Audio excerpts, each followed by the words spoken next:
Welcome to the Half Yard Line. I'm Tim. I am Luke.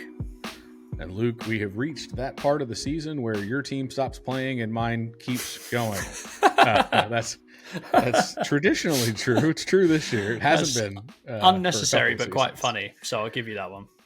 Well, it is what it is. The Titans, not quite had it this year. No, not quite. Not a good year. No, quite is doing a lot of heavy lifting in that sentence. So maybe let's just stick to didn't have it this year. That'll do. They didn't. But at the end of the day, I think you're not firing everybody, right, and starting over. Well, you're still, aren't we? I mean, we are recording this. We are recording this, listeners, on Monday night, January the 8th, whenever you're listening to this. So by the time you hear it, no doubt this, will outdated. No, I've spent the day refreshing Twitter, formerly, or X, formerly known as Twitter, to see what the hell's going on with our coach. Is he leaving? Is he staying? Is he being traded? Is he going to get all the power? Are we hiring someone else? It's been an extremely productive work day for me as I keep an eye on Titans offseason news. But yeah, there seems to be Do you a really rumbling. buy it? Well, at this point, Tim, I'm not. Schefter said it was uncertain. I'm going to refrain from saying anything because whatever I say will no doubt be outdated by the time this podcast come out. But all I will say on the matter is this. I have rarely, if ever, seen as many reports, and for those not watching, I'm doing air quotes, reports saying different things as I have about this particular story over the last several months. A few months ago, Diana Rossini, who is super in the know about the Titans rumors because Vrabel likes to leak her stories, but whatever, she works for The Athletic, she's very plugged in, said, well, then there's no way they're going to move on, don't expect him to go anywhere, ownership loves him, down year, etc. and so on. Then the Patriots job comes up and he goes to the induction ceremony in New England and he says we at halftime, referring to the Patriots, and there's always going to go to the Patriots. And then in the last week, he said, I want to stay in Tennessee. And apparently now he doesn't want to stay in Tennessee, but maybe he does. He'll be the coach unless he's not the coach, Tim. But if he's not the coach, maybe he'll be the coach in New England. But of course, New England wants to trade Bill Belichick. Or do they? It's just been a cavalcade of incessant, stuff. So I'm not sure I've seen as much conflicting reporting on anything as I've seen on this, but it has been quite relentless all day long. Well, listen, here's what I will say. Lots of people are in the do we, don't we. The Black Monday is not quite what it once was.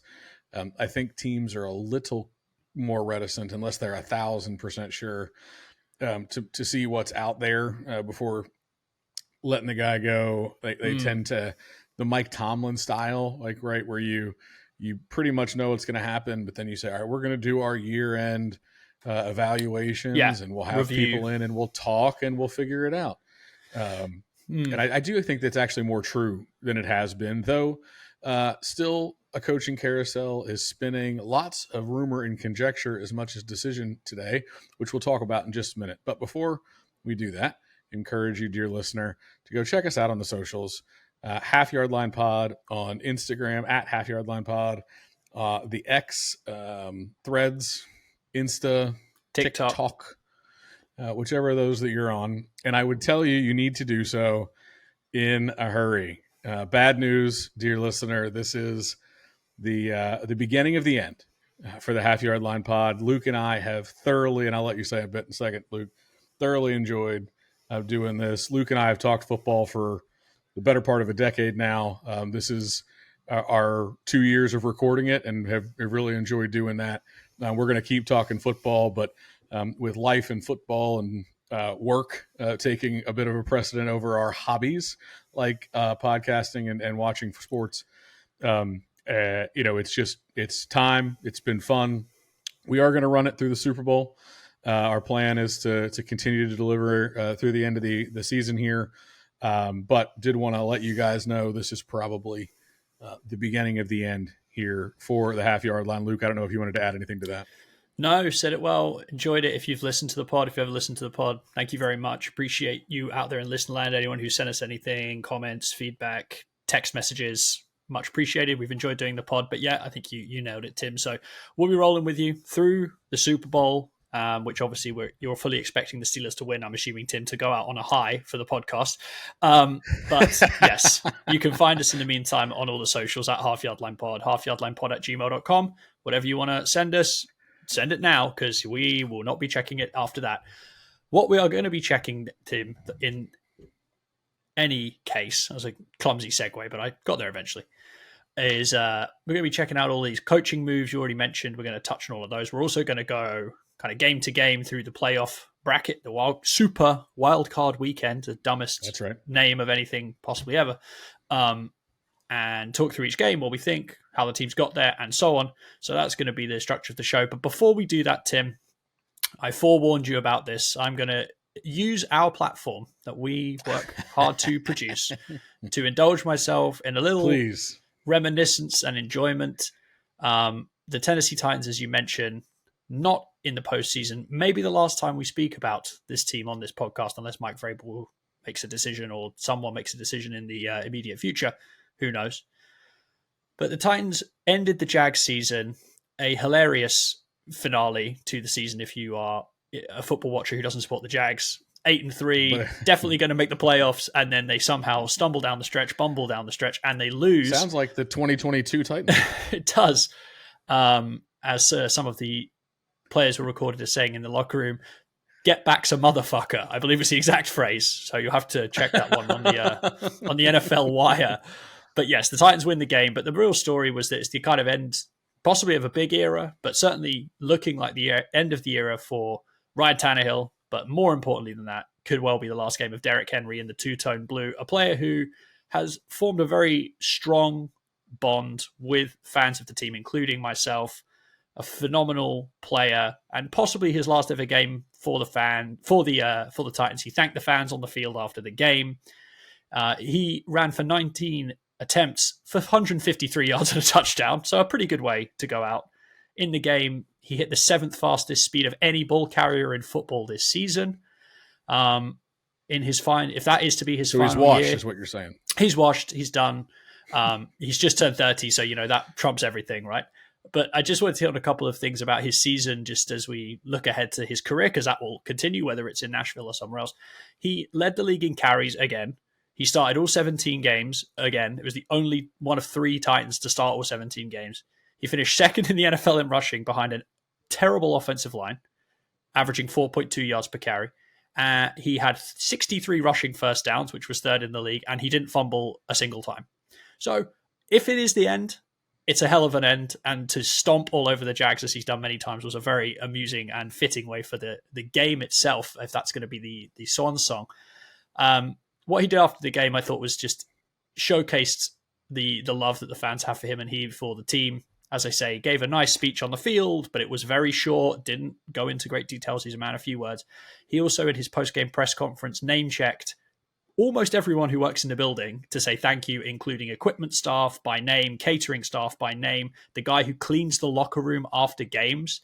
So I just think it's rare you will see a guy like that who has that kind of deep connection with his franchise. Certainly a running back, it's basically unheard of in this day and age. A pro's pro, a very humble, likable superstar who's had a phenomenal career. And I'll get to kind of some of the numbers just because I think it's interesting to look at him if this is going to be the end of the kind of main chapter of his career and how he stacks up. But a guy who we've both enjoyed watching. We've watched in person several times together. And just want to give a shout out to the King, if that is to be the end of his Nashville tenure. Maybe any thoughts on his kind of final season, maybe what he does next, Tim, before I maybe hit you with some of the historical stuff, which is just good fun to read out. Well, and I've got some too. And obviously King Henry, one of the most, certainly one of the most successful players to play after the team went to Tennessee. One of the names that will always be sort of associated with them as an organization. Class act through and through. Certainly got paid on this last deal, but did so in a way that was team friendly. You can't look at Henry and say anything negative. He's been a phenomenal player. I think a lot of people think he's on the downside, which I find humorous. Last year he ran for 1,538 yards. This year almost 1,200. He added 400 receiving yards last year, 200 this year, and he ran for, and he combined for 13 touchdowns and 12 touchdowns this year. Find me a couple of running backs that are better. If he's not what he once was, he's still a top 7, 8 running back in the league. Yeah, there's 32 teams. So, when I thought about it earlier in the year, I really thought it was he'd come back or he'd retire. The running back position doesn't claim enough money for people to leave for cash. Tennessee's certainly got the salary cap space with Will Levis on a rookie contract and Ryan Tannehill expiring. And second most cap space in the league next year, I think, is the current calculation. So a lot of money. Yeah, so certainly money won't be the reason he doesn't come back. Now, maybe the team decides to move on. Tajee Spears has looked great. And, they just decide it's let him seek greener pastures. I'm stuck on, I really hope that he comes back. Now, I know he did his farewell and he certainly thinks he's going to go. But unless he's retiring, he's got to have somewhere to go to. He's shy of 10,000 career yards, which is a big milestone for running backs. Getting into the Hall is going to be so hard for running backs of this generation just because we don't use them in the same way. Yeah, the counting stats are never going to be who's got the usage. Same. Yeah, he's got the usage profile. He's got almost 11,000 combined career yards. He's got to stay in the league, and certainly if you're chasing money, it's not always the place you're at now. But if you are trying to do it for stats, for your career, for the Hall, for a chance to win, for a chance to play, a lot of times staying where you are is the answer to that question. And so while it didn't sound like, based on the post-game activities, there was much room there, I'm hopeful that they can figure it out. I would have thought about halfway through the offseason there was no way Lamar went back to Baltimore and had a successful result. Now, obviously, very different situation. He was disgruntled, wanted money. It doesn't seem to be the situation here.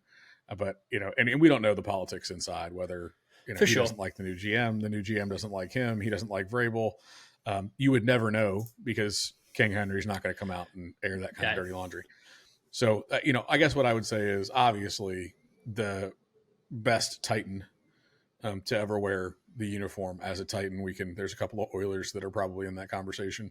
Definitely. But, just one of those is going to go down in the record books.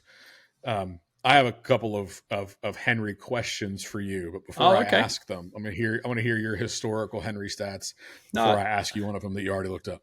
Sure, I have a few. Yeah, no, I have a few, and I obviously I looked at this as a fan. I'm a Henry fan. If you're not watching, I have the jersey behind me. He's my favorite Titans player ever, and up there with the Eddie George and the Steve McNair of the post move Titans of the great, the true greats, and Frank Wycheck obviously as well, who recently passed away, which is very sad. But Henry is a throwback to a different era, and I think that's why both of us like him. We both grew up in a running back era, not a quarterback era. Obviously, the physical profile is just absurd. Like, there just aren't others who are built like him who do what he does, and there probably will be again because the human race is a kind of crazy thing, but not many. And he's a throwback as you look at his statistics. I mean, he's, as you mentioned, he's shy of 10,000, 9,500 yards, so only 500 away from 10,000, which will happen whether he stays with the Titans or not. He will be in the league long enough to get 500 more yards short of a catastrophic injury. And he just might be the last guy to get there for quite some time. I had a look down the active leader list. I mean, he's got 600 more yards than Ezekiel Elliott, who is second in the active list. Ezekiel Elliott, who came into the league the same year, actually has 30 more carries than Henry, which I found interesting. Obviously, he was a high usage back in his early days. Any idea who's third on that list, by the way? Active rushing leaders? Yeah. It's going to be somebody who's been around for like 50 years. I don't know, Gus Edwards. He's pretty young. It's Latavius Murray is who we're looking for, Tim. But you're in the right. The theme is right. Although Gus is fairly young, I think still he just has that. I don't know. I feel like Gus has been around forever. He's called Gus. I mean, that does a lot of the heavy lifting. He's got, but yeah, Henry is 3,000 yards ahead of Nick Chubb, who is at 6,500 yards, and obviously, fingers crossed, he comes back fully healthy. Great back.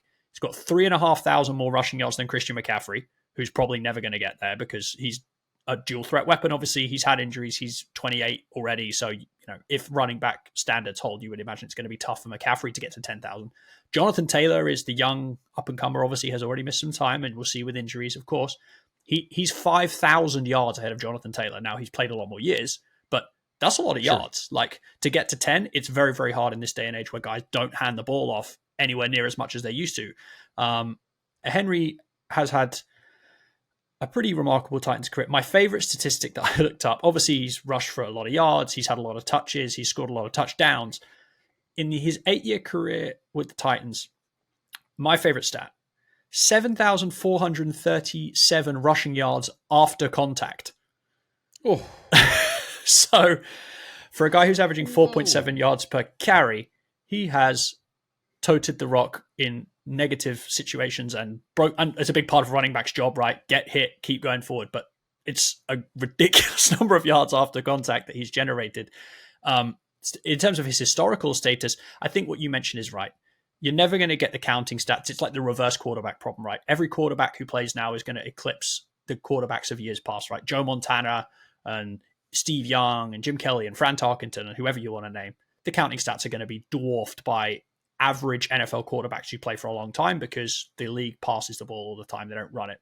But in terms of his talent, I thought what would be interesting to look at is how he stacks up historically in terms of kind of crazy achievements, I'll call them. Obviously, he has a 2,000-yard season, which not many guys have done. Not all the guys who have done it are Hall of Fame players. Jamal Lewis did it, not in the Hall of Fame. Chris Johnson, not in the Hall of Fame.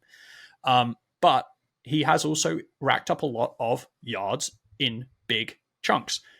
So he's got 16 games, including the playoffs, of 150 or more rushing yards, the 16th of which was, of course, against the Jags.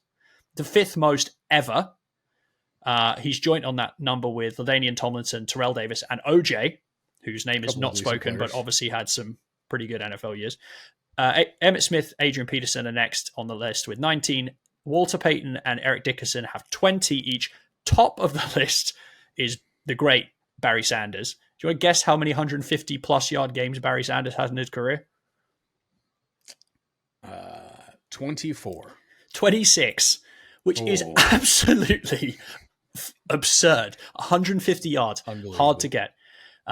Henry's also tied on the most 200-yard games ever with 6, Peterson, and again, O.J. Simpson. And he's one of only 14 players who have rushed for 250 yards in a game. The only player who's done that twice is also O.J., which is amazing, but 250 yards in a game rarely happens. And he's got 5 seasons with 12 rushing touchdowns. There's only 5 other guys who have done that. LaDainian Tomlinson, Emmitt Smith, Peterson, Jim Brown, and Sean Alexander. So shout out Sean Alexander, a dog in his day. So, you know, historically speaking, against his competition, he's well ahead of any active player in all those categories. He gets the usage, he gets the touches. And I hope one day that because he's such a different player to the other guys who play in his era, he will eventually ascend into the immortal ranks there in Canton, Ohio. But yeah, those are some of the historical stats that he's put up in an era which really he is a dinosaur, if you want to talk about it in that way. And yet he's made an incredible career for himself. And long may it continue. But I know you're going to hit me with some questions now that I've said my piece before we move on to, you know, real NFL news. Well, listen, this is more important. So you mentioned he has the 16, including playoffs, 150-yard games. So we're going to stop using this including playoffs nonsense because that's not how this stuff works. Sure. So in the regular season only, how many times did Derrick Henry run for 200 plus? They get harder. 6. And the most of those yards was? The 250-yard game against Houston. I think it was week 17, 20. I'm going to say 2019, wasn't it? It was the game we needed to win to get into the playoffs. We won on a Sam Sloman field goal off the post, if I remember correctly. It was 2020, but very good otherwise. Was that the one? That was the one where he needed the record. They were back-to-back years. They were both against the Texans in the last game of the season, and in one he needed to break the record, and in the other one we needed to win the game, and he did both of those in each of the games. Yes, so, yes. In 2019, he only ran for 211 yards. Yes, in that game. Forgive me. All right. So he has, as you mentioned, done it against Houston twice at least. So we mentioned 2 of his times against Houston. Who else has he run for 200 yards against? Jacksonville. I'm going to say twice, maybe 3 times. Maybe against Jacksonville? It's twice. I think he's also done it against, who was the other one against? Was it the Colts? It was all Houston, baby. Yeah, it was it four Houston? I thought it was three Houston games and 4 Houston. I thought it was three Houston. Wow. So listen, he's a phenomenal. I think he ran for talent. 180 against the Colts in a game. Also, he had one which was like up there, but anyway, his most against the Colts was 178 in 2020. That's the one I'm thinking of. Yeah, so he had his best. I just think we should stop for a minute and appreciate that the man has an unbelievable career. If you only include his yards against the division. So he's got 8 years with the Titans. He's played most of his division teams twice each season. Yeah.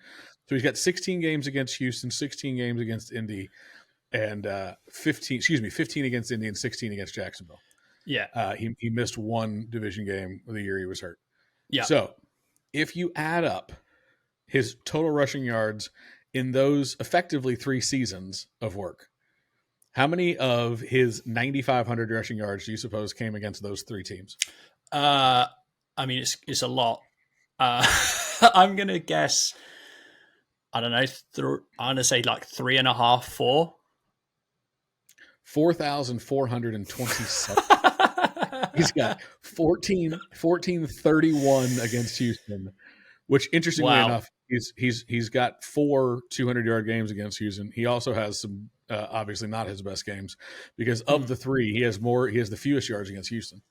He has 1432 against Indy in one less game, and in effectively one season's worth of work, 1,564 yards, or 97.75 every time he suited up against the Jacksonville Jaguars, where I learned yesterday he's from. He is from Yulee, Florida, down the road. If you want a good laugh, look at his high school statistics. It's the funniest reading you will ever do. But yeah, the thing with the to note on that statistic or those statistics, Tim, is he didn't even start work as the feature back until a couple of years into his career. So that isn't even like he didn't even play every single game like as the Derrick Henry we know now. It was only after he had the breakout game with the 99-yard touchdown run against Jacksonville. So yeah, that's crazy. It's even more than I thought, and I thought it was a lot. He's got more rushing yards against the AFC South, Tim, than I think Jonathan Taylor has in his career to date. Or it's about the same. It's about the same. All right, so hear me out. You ready? This is one I don't think you're going to get. Okay. I want you to he averages, now remember, you don't play everybody as often as you play your own division, so fewer games, but he averages the most yards of his career against one team, and they're in the NFC, and his second most yards are against a different team, and then they're AFC, but neither of them are in your division. Any idea who these 2 teams are that he holds the highest average against that team? Minimum 2 games, by the way. Yeah, I'm going to set... That's hard. And it's not playoffs, right? Just regular season only. Okay, because otherwise I think it would be those 2 playoff games we had. Seattle? Very close. He has the second most yards in the NFC against Seattle. Damn. The Rams? The New York Football Giants. Of course, because there was the snow game that we were actually at. 126 yards per game. Yep, just hand it off over and over and over. Yeah. And then the AFC... the last, trying to think of games that he's had big games that weren't against the AFC South. You'll kick yourself when you hear it. I'm trying to think. The Chiefs? The Chiefs. Yes, sir. Yeah. Well done. I got that one. Well done. Your Henry knowledge is solid. Your Henry knowledge is solid.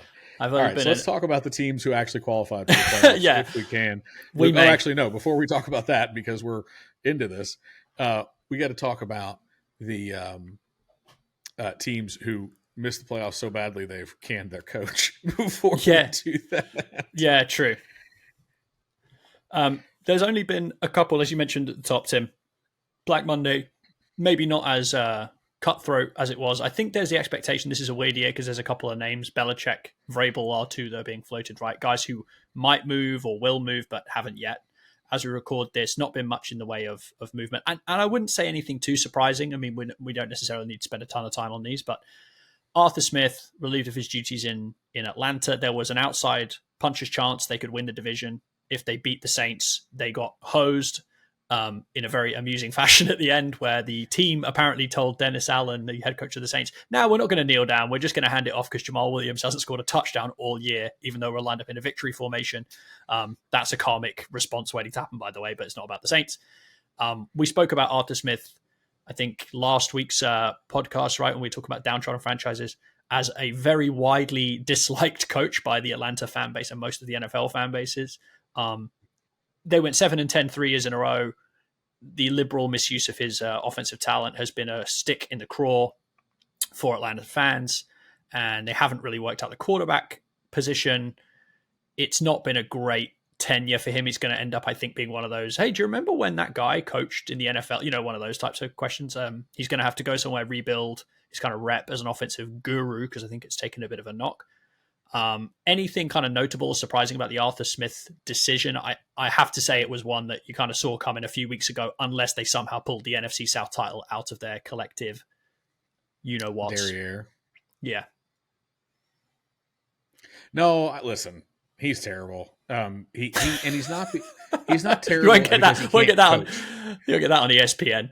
At the end of the day, like he was pedantic with the media. He was pedantic with the fans. He was the most insecure coach in a long time in a history of NFL coaches who are all very insecure men, right?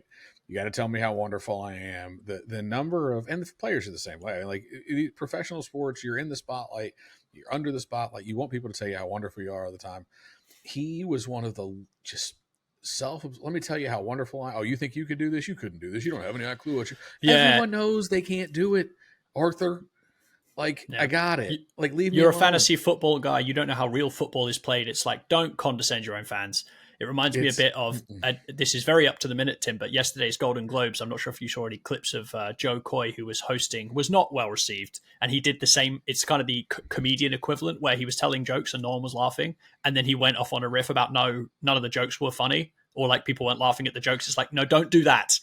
And I feel like Arthur Smith did the same thing for the Falcons. Like he said something like, I got this gig 10 days ago. I wrote some of these jokes and it's the ones you're laughing at.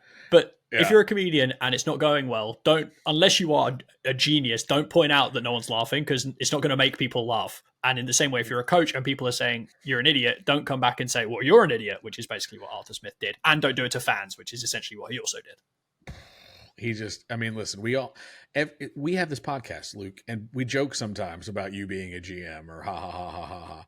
But we both understand why we don't have jobs in football. It's because we don't know as much about football as the guys who do have jobs in football. It doesn't mean their decisions are making is perfect. It doesn't mean they don't make mistakes. It doesn't mean there's anything to talk about.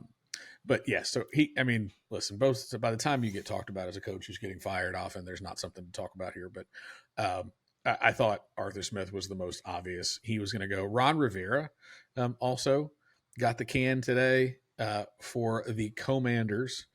I think Josh Harris ready to bring in his own guy, but it'd be very interesting to hear how he does that. We were talking about owners a week ago with the Carolina Panthers new owner, David Tepper, making a fool of himself by pouring a drink on a fan.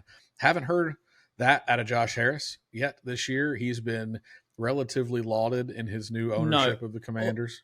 Although I will say, Tim, there has been a couple of stories about fluids landing on fans at that stadium, just slightly different types of fluids and slightly different reasons. Yes, and Josh Harris is supposed to be fixing these things. He's fixing it.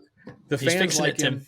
He comes out, he talks to fans after games. He doesn't throw things at them. He takes the punishment when they're unhappy. He agrees. He's like, hey, look, we want to be better. We're going to do the things we need to do to get better. I always wonder how firing a coach like Ron Rivera makes you better. I don't think he's the problem there, but at the end of the day, it's a results business. And if you're not winning, they're going to go find somebody who can win. So, all that to say, I thought it made sense to see him get the can, though I was a little sad to see him get the can. Riverboat Ron has always been a character. He's great to hear in a post game. It's not worked well for Riverboat Ron the last couple of stops he's had. This is probably, if you had to ask me, where the head coaching carousel ends for Riverboat Ron. He'll go be somebody's defensive coordinator. He'll go somebody's Yeah. special teams coordinator. He'll stay in the game. He might be on TV. He's got that, like, he's quite an effusive person, if that's the right word, use that word, effusive personality, loves football. He might be like a competition committee type guy, is kind of how I imagine, like elder statesman of the game type character. So I can see that coming for sure. He'll be Tony. He can get those Tony Dungy jobs, right, where they ask him to come yes. mentor a player. Yes, and but, I could definitely see that. I could definitely see that. Probably the end. You can't really do 2 bad jobs in a row and get a third, right? At some point, you become no. It just doesn't work. No, and I just think he's never. I mean, he obviously had the fantastic year with Carolina, the Cam MVP year where they made the Super Bowl. Outside of that, he's not really ever been a guy taking the team beyond. I think it worked well for Josh Harris and the Commanders when they came in. He's like a well-liked, steady Eddie, pair of hands type coach. As your first year in ownership, you don't want to come in and be like, they've got enough problems in Washington without needing to find a new head coach. He agrees to hire Bieniemy. Maybe he moves him up one seat. We'll see. Fired Jack Del Rio midseason. The defense stayed horrible. He's a defensive background. The team is really in a big transitional phase. So I think for all parties, it's probably one which wasn't met with too much surprise. And I imagine it was more a handshake and good luck to you down the road rather than clear your desk because I never want to speak to you again type firing for old Riverboat Ron. But yeah, a nice guy. And we'll expect to see more of him going forward, but not someone I would necessarily think is going to be in the head coaching ranks again, as you say. No, and I don't think there's going to be that many jobs open this year. Obviously, still, it's not unheard of for playoff teams to fire their head coaches. There are certainly other teams that are thinking about it. Titans have done it. Only one I want to speculate on, because it's just too big a name not to, is the situation in New England with Mr. Belichick. Interesting leakage going on in New England. Very. So you can't really take leaked stories at face value because they're leaked for a reason. However, I think there is something to be said when you hear tidbits. Like today, a story came out that Belichick is under contract. He did sign a contract earlier this year that extends his role through at least next year, which is interesting given the noise that's been coming out of that organization. But that he's open to changes in the organizational structure. Now, that's a really interesting point. And for you, as you don't know, Belichick has been his own GM for basically his entire tenure in New England. He makes the draft picks. He signs the players to their contracts. He is the head coach. And a lot of people would say Belichick, the GM, has kind of failed Belichick, the coach, is what the phrase a lot of people certainly like in to the use, last, right? Yeah, certainly in the last, decade, 5-6 years, yes, yeah. The wide receiver drafts have been terrible. The lineman drafts haven't been what they used to be. Obviously, has not found a quarterback since Brady left. The defense hasn't been as good as it was, and he's also lost a lot of coaching talent that used to be under him. His kid is coaching with him now. I think there's a lot of and the bringbacks haven't necessarily worked Bill Belichick either. And his buddies, Bill Belichick he brought back Bill versus Bill O'Brien. The best coaching staff he can put together. Yeah, we know Bill O'Brien, good he is. Yeah, and brought back Joe Judge, and that wasn't, it hasn't been great either. Yeah. Maybe he'll bring back McDaniels for the millionth time if he does. I think I agree with you, Tim. I mean, we don't know what's going to happen. We don't know what's going to happen with Bill, greatest coach in the history of the game. I just won't. There's been some recent noise about because the Patriots have sucked since Brady left. Oh, it's all Tom Brady and Belichick. It's like, stop. Nonsense. Just stop. But there's a debate for another day. Interesting to see what happens with him. I did kind of think it seemed like Robert Kraft was hoping he would leave without, well done, Bill. It's been a great run. We'll wave you off, come back to the first home game next year, big chit. But Belichick ain't built like that. He is a crazy man. Go read the Seth Wickersham book about the Patriots dynasty if you haven't. It's very interesting. But the mindset of this guy is psychotic almost about football and about winning and about competition. The thing that I thought most interesting, reminding everyone, maybe for the last time in New England, that he is the master of the games. Do not come at the king, Kraft, or anyone in that building. The first thing Bill Belichick says in his press conference, I am under contract, so I'm staying, basically, is what he said. All the Patriots beat reporters said he has never, in the history of his time in New England, ever mentioned his contract, because it's always, we talk about that in-house. We don't mention it. When the extension you talked about was signed, No word in the press. Nothing. So I just thought, if someone's out there hoping that they're going to leak a few things and old Bill's going to just roll over, no sirree. So yeah, don't try and play mind games against, like, this is Darth Vader you're talking about. Don't try and use the Force on him. He is the Force. No, I love when he gives you his platitudes though, like it's 1983.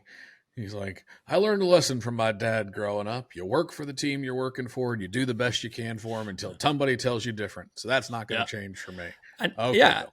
And I'm under contract, so if you want me to leave, you will have to fire me. And much as the Patriots have struggled the last couple of years, and that's all true, right? The idea that Robert Kraft is going to have to fire the greatest coach that the franchise ever had, the greatest coach in NFL history, is just an amusing sort of power play by Bill Belichick to say, hey, if you want to get rid of me, you can, but you have to fire me. I'm not walking. Nope. I just find it all very retiring. Amusing. I'm not. You're gonna have to tell them it's your call, buddy. It's like the DiCaprio in Wolf of Wall Street, right? Like, I'm not leaving. I just imagine that scene with Belichick. Exactly. Yeah, no. All right. So last question on coaches, Luke, and then we'll dive into. Apparently, there's a football games this weekend. There are super football games, Tim. Not just games. They're super wildcard games. A head coach who wasn't fired, Doug Peterson, has done a little trick here that I generally am opposed to. Doug Peterson's not been down there all that long. He brought his team with him. He has fired defensive coordinator Mike Caldwell and many of the defensive assistants. When head coaches do this, it's worse when they fire both their coordinators. Like, nothing works, but it's not my fault. Yeah. But I always was it Dan feel Quinn like, who fired all three when he was at Atlanta? Right, I think he fired all three, defense, right? Yep. Yeah. That's right, but it wasn't my fault. I mean, no, it was that guy. Listen, and that guy, and also this guy back here. He hired him. 2022 gave him his first opportunity, brought a lot of guys in underneath him. He's, responsible as anybody for the performance down there, that defense. And I always think it's unfortunate to see coaches kind of passing the buck on this one. It's easier to fire your offensive coordinator and get a pass with your fans because your fans can see the offense and they know he's calling the plays, and they, it's very obvious. Harder with the defense, right? Because it's like, well, is it play calling? We don't really understand defense. It's someone missing their gap all the time, That's or right. like someone took the wrong angle. That's right. Is it discipline? We don't really know. It's harder to analyze the defensive side of the ball if you're not really in football, and so I think no one's ever got fired for playing too much zone because the fans were pissed. Do you know what I mean? Like, that's just not how it works. But yeah, he did fire the coach. I just thought you're right in that firing coordinators generally is not a sign that you're in a very strong position, but especially coming off the horrendous end of season collapse that they had, it doesn't put you in the best possible light. And especially when the offense wasn't exactly setting the world on fire either. And the superstar quarterback who's the generational talent who everyone said is the next whoever has not taken the step forward that everyone says, and you're meant to be a quarterback guy and it's not happened. I know he's been injured, so we take that into account. But the point being, you are basically saying, yeah, it's that guy over there. Don't worry about me. Like, I'm fine. We'll sort it out. But the defense stank. It's like, it just feels a little bit weasel coachy to me, which is not great. No, this team lost games this year scoring 9 points, 17 points, 3 points, 7 points, and 12 points. So that's not going to get it done in the NFL. My Steelers can attest to that. The last thing I'll say on Jacksonville and Trevor Lawrence, and this is not a quarterback show, but watch out. It was not 2 seasons ago I was being instructed by the NFL press how Lawrence was the guy, had figured it out. They were lighting the world on fire, and he was going to be in many, many more postseason games to come. I don't know. We'll see. We'll see. But as you mentioned, Tim, the Jags Speaking of postseason games. Yeah, exactly. Yeah, the Jags are not going to be competing due to the terrible collapse they had at the end of the season in the postseason. They were last year, and a lot of teams who make the playoffs one year don't make it the next year. That's how the NFL works. Stat that I saw that I thought was interesting as we move into these games. This is the 34th consecutive year, so every year since they expanded the playoffs in 1990, that at least 4 new playoff teams have made it. So next year, when it's preseason predictions time, and hey, we did it on this show too, and we predicted some teams to make the playoffs, Bears, who didn't. But we at least take that into account. Commanders, right? So next year, that's not time for that. Four teams newly minted playoff competitors that weren't last year: Houston, Cleveland, Detroit, and the LA Rams, all making it. None of them made it last year. So next year, when it's preseason time and everyone predicts the same division winners and the same wildcard teams, because that's what every single season before the NFL year begins, all the pundits do. Well, they're going to be back, and they're going to be back, and they're going to be back. This year, obviously, impacted a lot by quarterback injuries in a way we haven't seen before, but there is always turnover. Don't expect to make the playoffs every year unless you're probably the Steelers. Anyway, point being, some teams have made the playoffs this year, Tim, that didn't in the year we've just had. And we're going to go through each one of these wildcard teams to see who is going to progress. We'll go chronologically. And we're going to start with the 4:30 p.m. Saturday game, a.k.a. the NFL doesn't give a shit about this game time slot, which is Cleveland at Houston.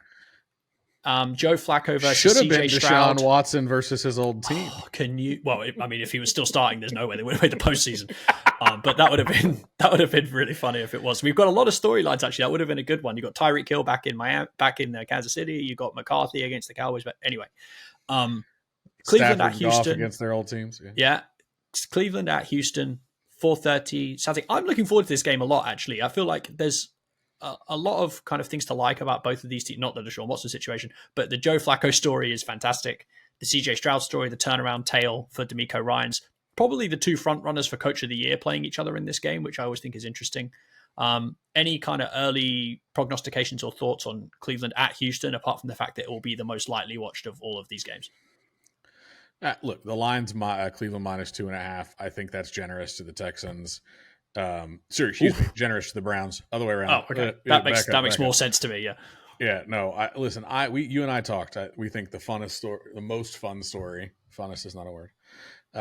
Would be Flacco leading the Browns to a Super Bowl after having done so with the old Browns and basically done nothing since, and picking him up off his couch to go coach a team that's got, or quarterback a team that has a $250 million quarterback who could not get it figured out to save his life this year is just spectacular.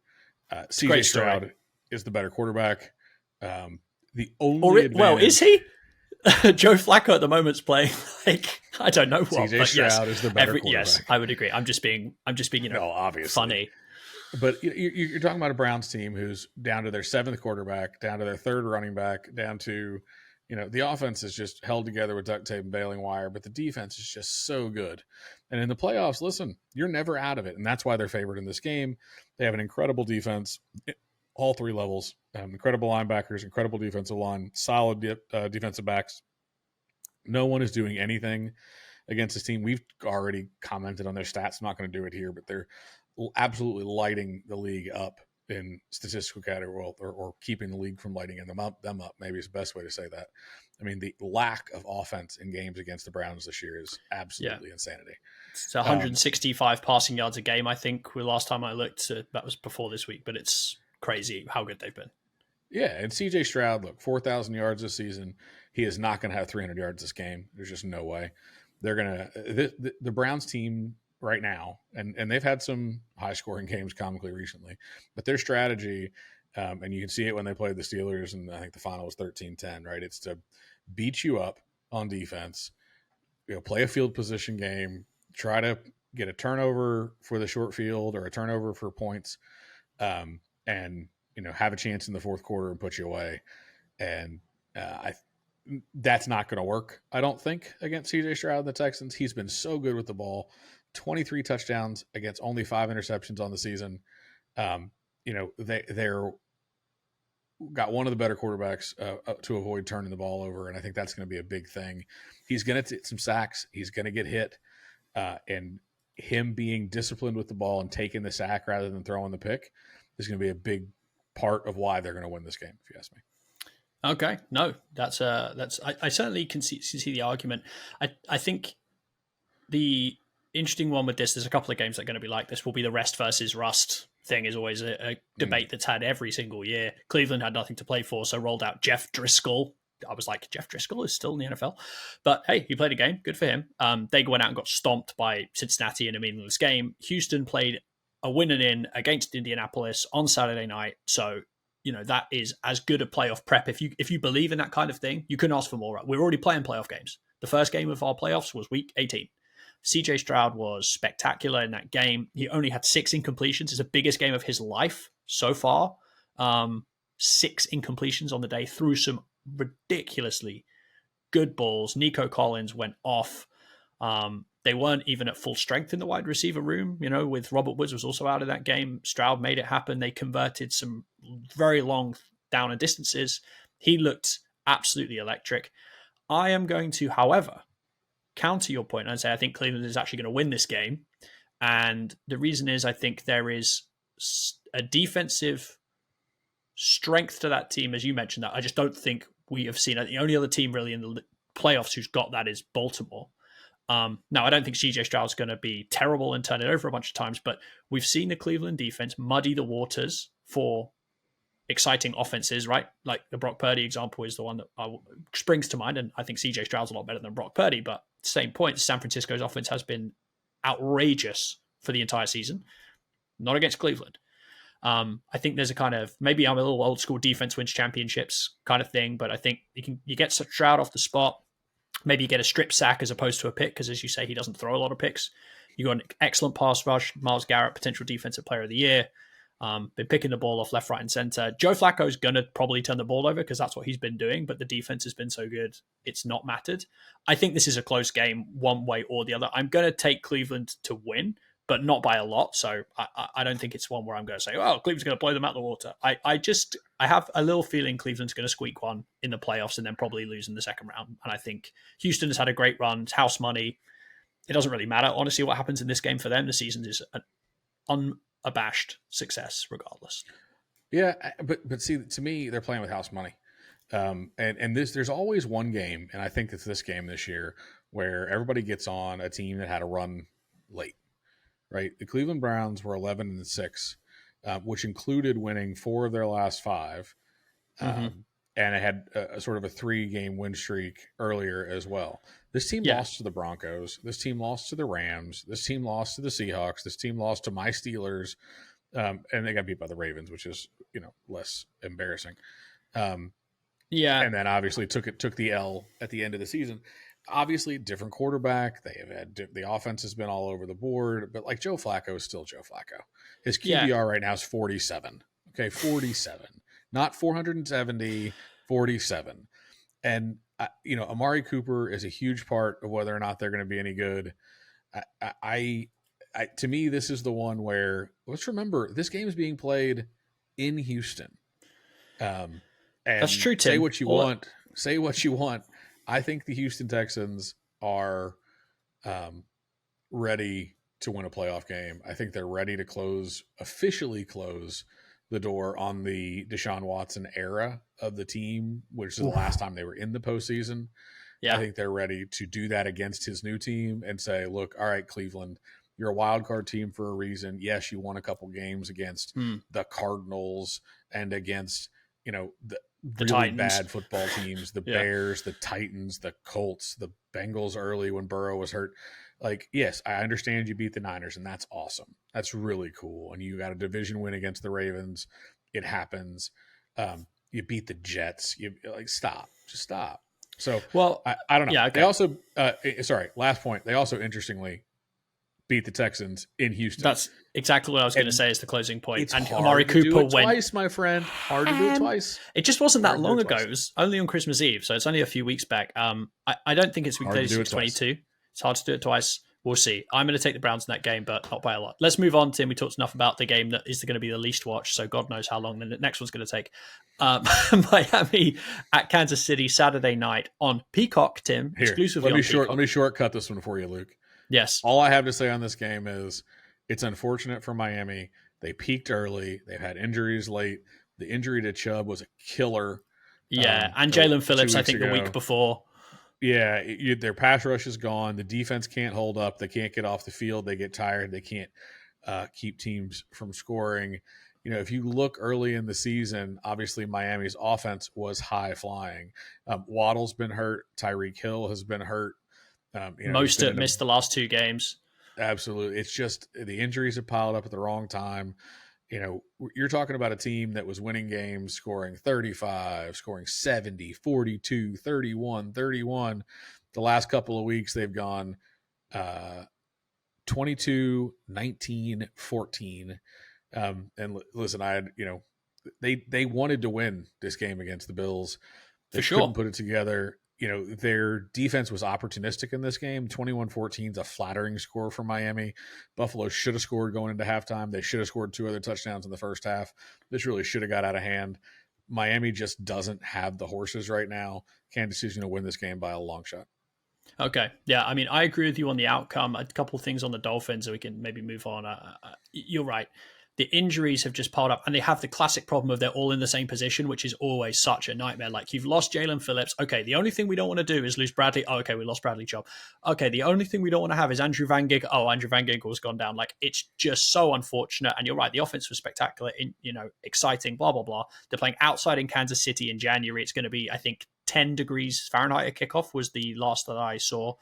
I said this to my Dolphin supporting friend of mine. I just said, I don't want to really play Patrick Mahomes ever in the postseason if I can avoid it at this point, especially not at his place of residence. And the other thing with the Dolphins, to be honest, going into this game is there has been an element of the paper tiger about this team. They've played 6 playoff teams this year. Do you know what their record is? It ain't good. It's 1-5. Yeah. The only win was against Dallas. That was the last second field goal that Jason Sanders hit to win that game. So a close game that they won. Okay, you give them credit, but you lost the other 5. The point differential they had in games against playoff teams, so 6 games, one of which they won, their point differential was minus 91 in those games. My God. Only 2 teams had a worse point differential against playoff opponents this year. Those 2 teams were the Washington Commanders and the New York Giants, who, folks, are not playing in the playoffs. So yeah, the Dolphins have basically been shellacked by good teams and have beaten bad teams, has been the story of their season. They're about to play a team which is not the powerhouse it was, but still has 15-87, Big Red on the sidelines, and the best defense they've had in the Mahomes era. I'm taking the Chiefs. I like the Chiefs to go quite fast. I didn't realize that was that bad. Wow. Yeah. But the Dolphins have really struggled, and the injuries piling up. It feels like a game which is going to be a pretty comfortable win for Kansas City. So we look forward to reporting to you that the Dolphins blew them out the water when we come back on the podcast in the future. Speaking of comfortable wins, my Steelers are not in for one this weekend. Oh, I thought you were going to say Steelers 35, Bills 10. We're going to call it right here. Mason Rudolph. Here's the deal. Mason Rudolph would have to play outside his gourd. But more importantly, if the Steelers are going to win this game, it's going to be because Josh Allen gives it to them on a platter. He has 29 touchdowns this year, 18 interceptions. At times, he just feels like a guy who's bored. He just, I joked with you the other day, he's determined to be exciting. Consequences be damned. Twice. He just loves football, Tim. He wants to keep those line. He just wants to keep those viewing numbers up. Well, I guess, but Bills fans have to just pull their hair out. We're driving down. It's not third down. It's not fourth down. Driving down the field, we've been moving the ball. James Cook has come on at the end of the year like a man possessed. And all of a sudden, it's from the 40-yard line. For whatever reason, Josh Allen feels like he's got to uncork one to a triple-covered wide receiver who either falls down or gets covered or the guy steps in front of the ball or knocks it up in the air. They had 2 end zone picks. He threw the one right before the half short of the line, short of the goal line, and the guy didn't get in. He had the strip sack as well. 3 turnovers by your quarterback is not going to get it done most of the time, and it got it done yesterday. The only chance the Steelers have is if he plays similarly. The TJ Watt injury is absolutely killer. Brutal. Look, go back for the last 3 years and look at how we play with TJ Watt and how we play without TJ Watt. It's more important than whether or not we have our starting quarterback. It's a huge piece of the game. Alex Highsmith is great. Larry Ogunjobi's great. They're both much better when TJ Watt's commanding 2 or 3 defenders. Yeah, he's the center of gravity, right? I would. Yeah, and our defense has been bend but don't break. Bend and break, but not enough. And get turnovers. And opportunistic. That's right. Give me a turnover. Give me a short field. Let my anemic offense have an easier opportunity to score points. I think if I were betting this game, right, it's Buffalo is favored by 10 points. The over-under is 35. I would take the over. I think the teams are going to put up some points because I do think Josh Allen's going to turn the ball over. I think 10 is probably a little bit generous to Buffalo, but what I'll tell you is Steeler fans bet, and they bet hard on their own team.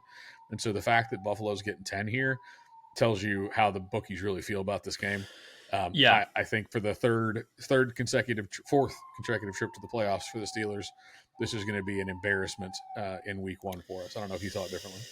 Yeah, I mean, I could have seen probably an angle to give the Steelers some hope until TJ Watt got hurt, and it's just really, really hard. I mean, it's weird to say like a defensive end could be that much of a difference maker, but he is that good, and it's what he does, as you mentioned, to everyone else on the defensive side of the ball. He's just such a huge player. And the other thing is, the problem for the Steelers, as you mentioned, is they've been getting a lot of turnovers.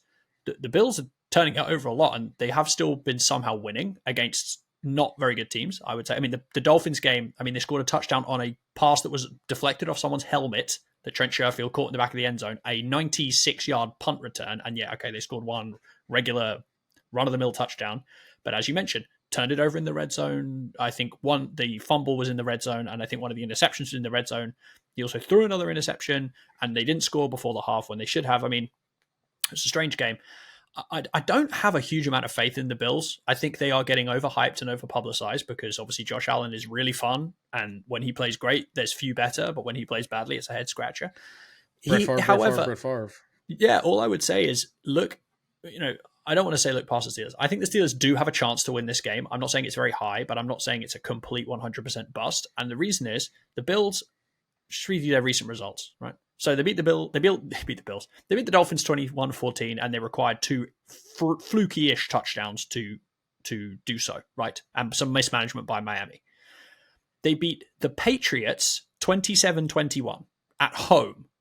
The Patriots are awful, and they only won by 6 points. How does that happen? Especially in a game where Bailey Zappi throws 3 interceptions, and you win by 6 points. The week before that, they beat the Eastern Stick Los Angeles Chargers by 2 points on the road. Like, SoFi is not exactly a coliseum, and Eastern Stick is not exactly Phillip Rivers, and they won by 2 points. And I know they got a lot of wordy praise for absolutely stamping the Cowboys in an un-Bills-like fashion with the run game. I'm just going to put it out there. There's a path. I don't think you are going to win this game. I think Buffalo's going to win this game. I don't think Buffalo's going to go much further than that if they do end up winning. So I'm going to take the Bills, but not by anything like 10 points. I think they might end up winning this by 3, but I do think the Bills will end up winning. Now, listen, the ESPN has this as 75-25 according to FPI. I think that's probably about right. I think three-quarters of the time the Bills win this game. I think 25% of the time the Steelers trip over a win, largely because Buffalo turned it over one too many times. And I'm certainly going to watch. I hope so. What I would love is to see Pittsburgh get embarrassed by the Ravens next week instead of by the Bills this week. It's coming. So it is what it is. Unless, Tim. It's a tournament. That's a great fun of the NFL playoffs. You win one game. A chip and a chair, baby. A chip and a chair. Exactly. So moving on to a game that to me has almost no... I did find it was interesting how they chose to do that. I don't think it was intentional. No. But go AFC, NFC. I'll be done caring about the postseason at 4:00 on Sunday. Well, I've already finished. Feels weird. So I'm ahead of the game. Yeah, well... Fair enough. The Packers-Cowboys, to me, is I'm going to give you 30 seconds on this game, and I don't care if we talk about it anymore. I get the whole Mike McCarthy used to coach for the Packers. They fired him. Now he coaches the Cowboys. They're 12-5. The Packers are 9-8. Have no business being in the postseason. The 7th seed for the NFC was going to go to a bad football team. The Packers turned into that bad football team this year. They were a team that just missed the postseason last year. Had a win-in opportunity against Detroit and missed it. This one, it was against the Bears, and they almost missed it. They're not playing well. They had to win their last 3 games to get in, so you could say they're kind of in or warm or peaking at the right time. But it was the Bears and the Panthers and the Vikings were those 3 wins, not exactly the Chiefs, the Eagles, and the Cowboys.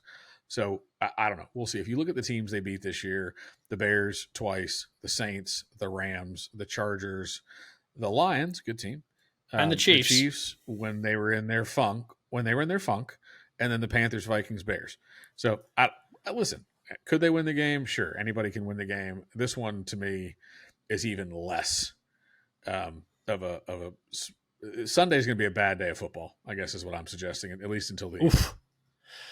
Yeah, I'm going to be slightly more bullish on Green Bay's chances, but Dallas is going to be favored in this game. Dallas should win this game. It's hard for me to imagine Green Bay beating them. There's two aspects I would say that maybe give me some hope for Green Bay. One is very obvious, which is that Jordan Love for the last 7 or 8 weeks has been playing outstandingly well. Now, you can say the teams weren't the best he's going against. His first year starting. Like, he's essentially a rookie in terms of play time. He's been playing outstanding. The Bears game, he made some phenomenally good passes in that game against the Bears.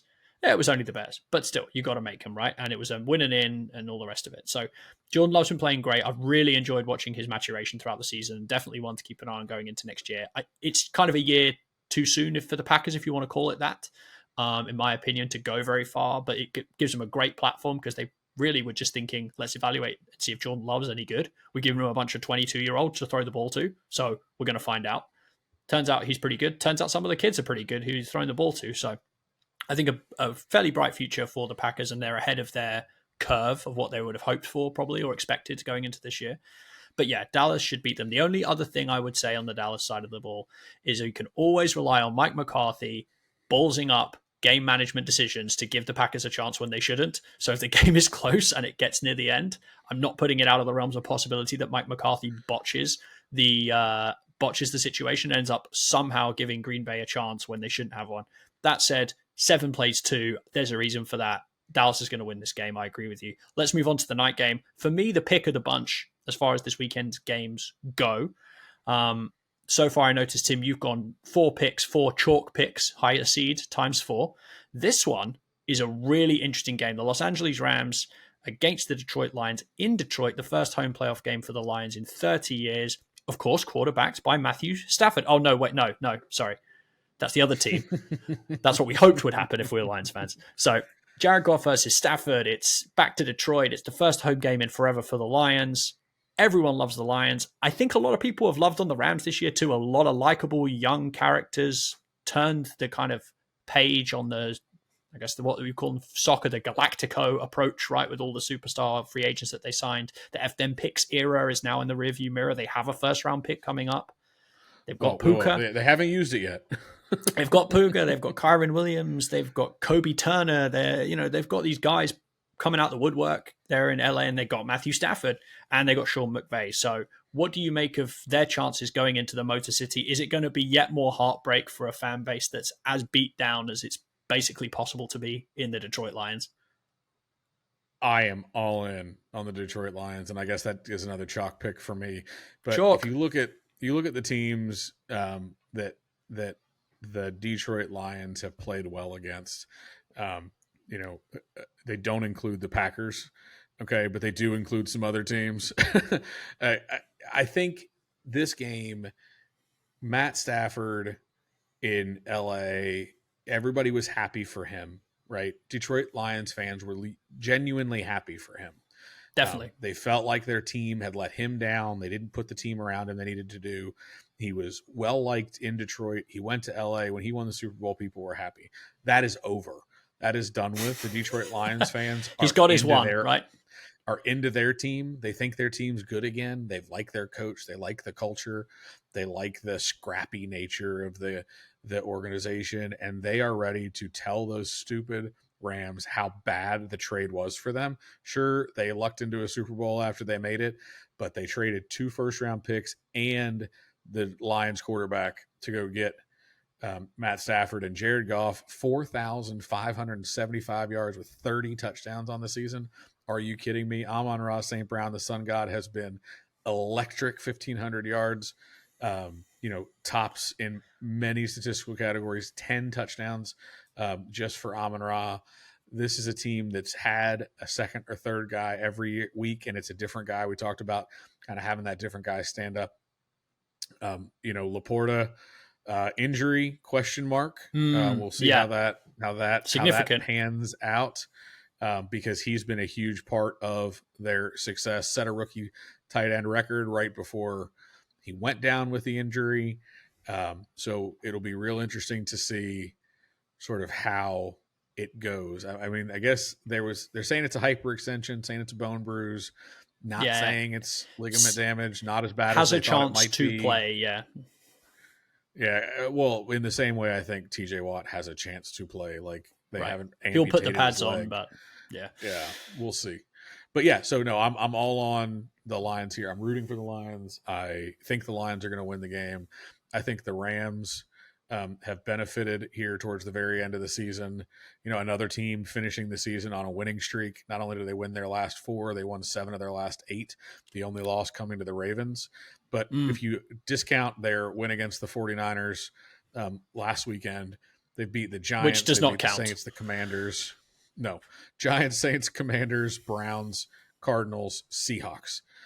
So the handed the Browns their last kind of real loss to a team when they were trying. So that's saying something, but those are not like headliner teams. The Rams started the season really poorly, you know, losing 6 of their first 8. And so they've come on the end. They've snuck into the playoffs. I don't see it. I guess the last statistic I would give you on this one that makes me feel pretty good about it is the Detroit Lions have 66 point differential. The LA Rams, do you have any idea what their point differential is? No idea. Only plus 27, roughly a third of what they're rocking there in Detroit. They're just a better football team. I think sometimes we let the records speak too much. Teams don't play an equal scale or an equal schedule.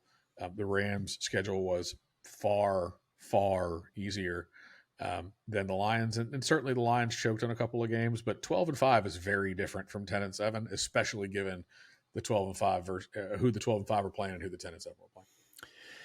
Yeah, I think if you look at it on paper, right, the game's not played on paper, it's played on grass, but the Lions should be favored, and they are, and they're at home.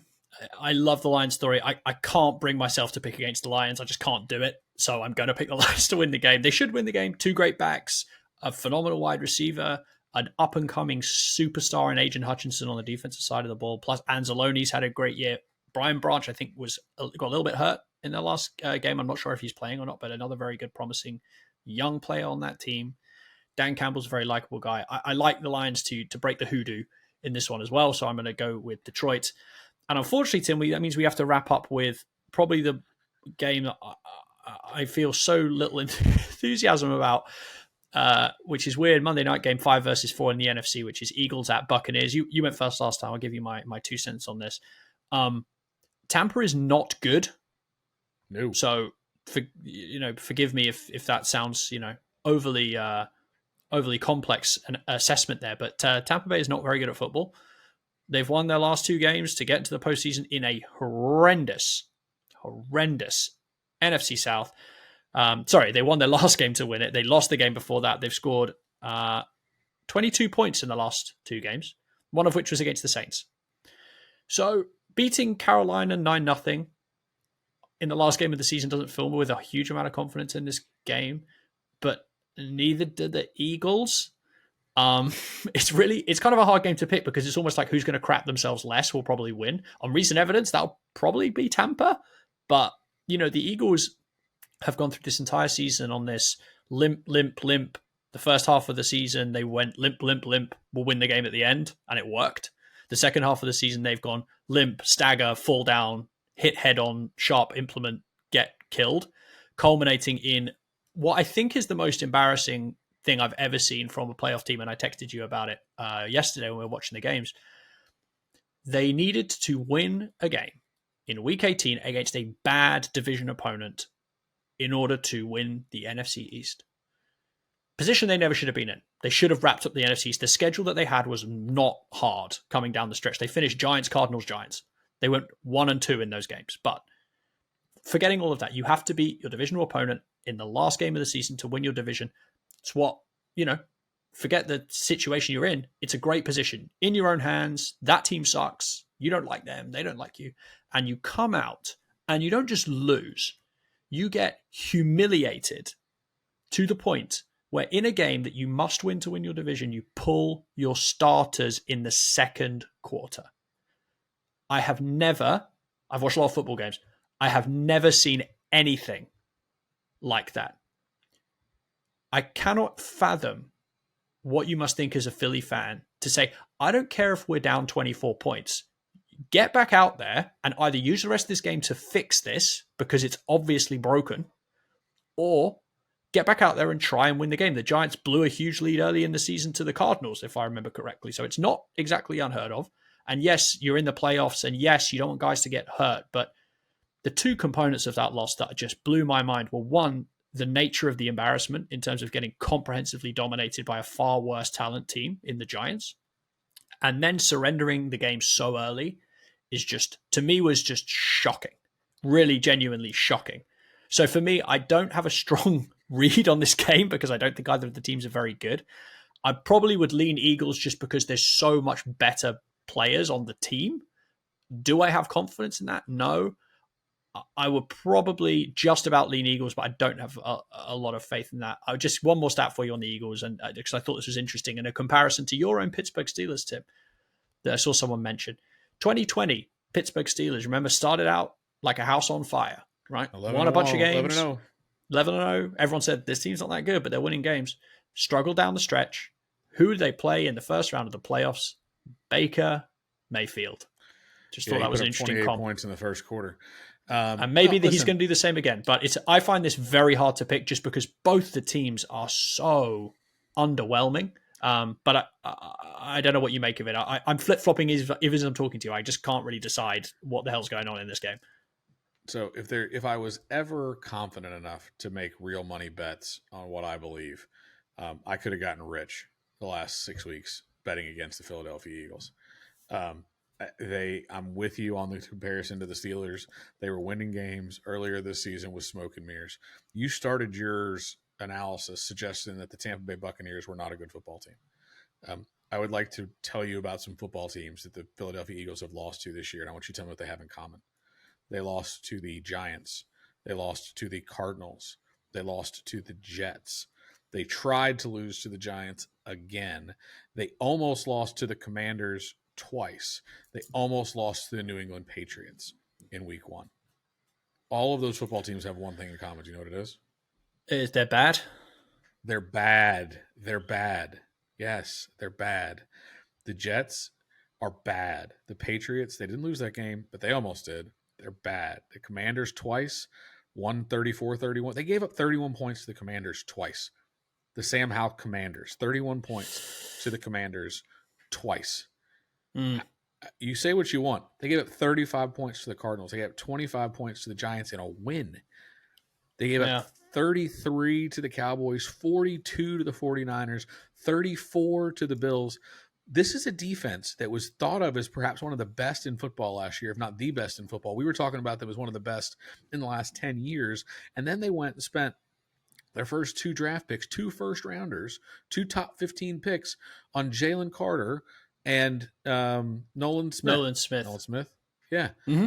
So they were supposed to be unstoppable, unbeatable. They brought everybody back. Everybody they wanted, they kept.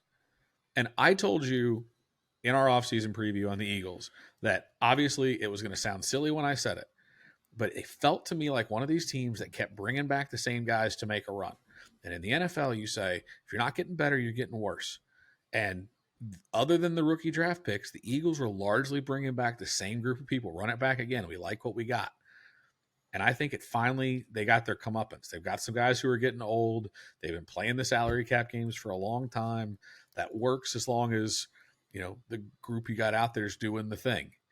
But their defense has not been good this year. Their offense has not been as good this year. They've had, mediocre performances from Jalen Hurts. And down the stretch, they've lost absolutely winnable games to abominable teams. And all they had to do was win one more of them. And it cost them the division. You talk about giving up at the end. I understand the theory, right? They were down in the game. Dallas was up in the game. Gone, they needed Dallas to lose. They needed to win. It was not worth getting another guy hurt. We saw what happened to Laporta. You saw what happened to TJ Watt. AJ Brown had already gone down in the game. That's right. Maybe TJ Watt shouldn't have been playing at the end of that game. It was pretty well over. There was a lot of guys who got hurt late in games, and the Eagles were not going to add any of their players to that list.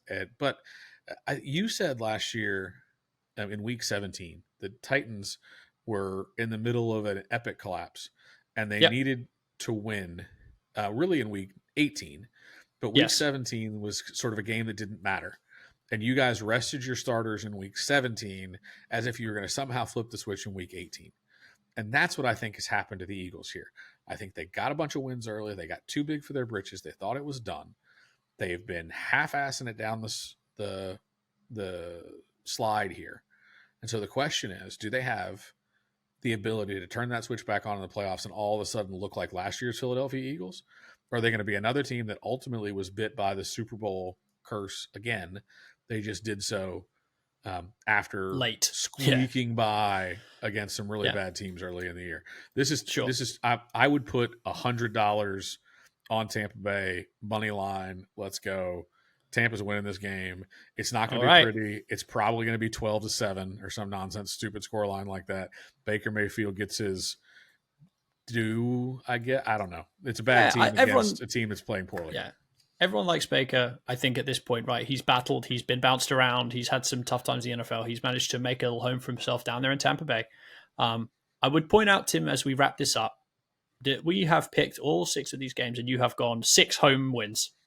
So all I can tell you with absolute certainty is that one of those will be wrong. Because that never happens. But I didn't pick all the favorites. Tampa is not a favorite. Tampa's not a favorite. But last year, just to remind people, there were 2 road teams that won in the postseason, one of which was Daniel Jones's Giants against the Minnesota Vikings. If you remember those days, it seems like a long time ago now, right? 31-24. And the other one was Dallas beating Tampa in Tampa. Interestingly, that was also a Monday night game. And that was Tom Brady's, this is it. Really at this time, not the this is it that I already said game, and Dallas beat the brakes off them. So I am going to take one. I'm going to take one road dog. I don't even know if they are a dog, but I think they're the favorites. I'm going to take Cleveland against Houston. I'm going to take 4 home teams in Kansas City, Buffalo, Dallas, Detroit, and I'm going to take, after your impassioned argument, I'm going to take Tampa as well. So I'm only going to take one road dog, which means both of us will be wrong, and it will be Miami, Cleveland, Pittsburgh, Green Bay, Los Angeles, and Philadelphia in the next round. But hey, you get what you pay for on the podcast free. I did pick all home teams. 2 of those are underdogs. I think 2 underdogs winning in the wild card round is about the right number. Does that mean I got the right 2? Probably not. What have we always said here? Our picks are all guaranteed, or your money back. Correct. So do check those out. Do follow us. Check us out on YouTube. Check us out on the social media. Shoot us an email. Last couple of weeks, opportunity to do that. Again, really appreciate everybody who's been with us on this journey. Luke and I have had nothing but a privilege to do it and would love to keep doing it, but at times just are what they are. And so the last couple of weeks are going to be a lot of fun for us as we walk through this playoff run. Maybe the Steelers will do something magical. Maybe Joe Flacco will. Either one of those. Let's hope. A bit of fun to watch. Maybe we'll get a DFI Super Bowl winner. Would be pretty fun too. So we'll see how it goes through the rest of the postseason. But until next week, dear listener, be good. Enjoy the playoffs. Bye.